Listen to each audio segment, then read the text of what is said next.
દિલ્હીમાં આગથી બચવા 8મા માળેથી પિતા અને 2 બાળકોએ લગાવી છલાંગ, ત્રણેયના મોત. દિલ્હીના દ્વારકામાં એક ઇમારતમાં ભીષણ આગ લાગતા એક જ પરિવારના 3 લોકોએ જીવ ગુમાવ્યા છે. આગથી બચવા માટે પિતા અને તેમના 2 બાળકોએ બિલ્ડિંગથી કૂદકો મારી દીધો હતો, જે બાદ સારવાર દરમિયાન ત્રણેયના મોત થયા. અહેવાલો અનુસાર મંગળવારે સવારે 10 વાગે દિલ્હી ફાયર વિભાગને દ્વારકા સેક્ટર 13ની બિલ્ડિંગમાં આગની સૂચના મળી હતી, જે બાદ ફાયર વિભાગની 10 ગાડીઓ ઘટના સ્થળે પહોંચી અને ફ્લેટમાં ફસાયેલા લોકોને રેસ્ક્યુ કરવાની કામગીરી શરૂ કરવામાં આવી.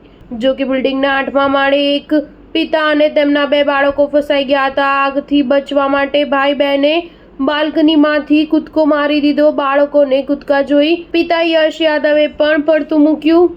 ત્રણેય ગંભીર રીતે ઇજાગ્રસ્ત થઈ ગયા અને તેને સારવાર માટે IGI હોસ્પિટલ લઈ જવામાં આવ્યા, પરંતુ ડોક્ટરે ત્રણેયને મૃત જાહેર કર્યા. યશ યાદવના પત્ની અને તેમના મોટા પુત્રને રેસ્ક્યુ કરી બચાવી લેવાયા હતા. જો કે ઇજાગ્રસ્ત હોવાના કારણે તેમને હોસ્પિટલમાં સારવાર અપાઈ રહી છે. હજુ સુધી આગ લાગવાનું કારણ અકબંધ છે. સ્ટાર ન્યૂઝ 7 હંમેશા સચ્ચાઈની સાથે.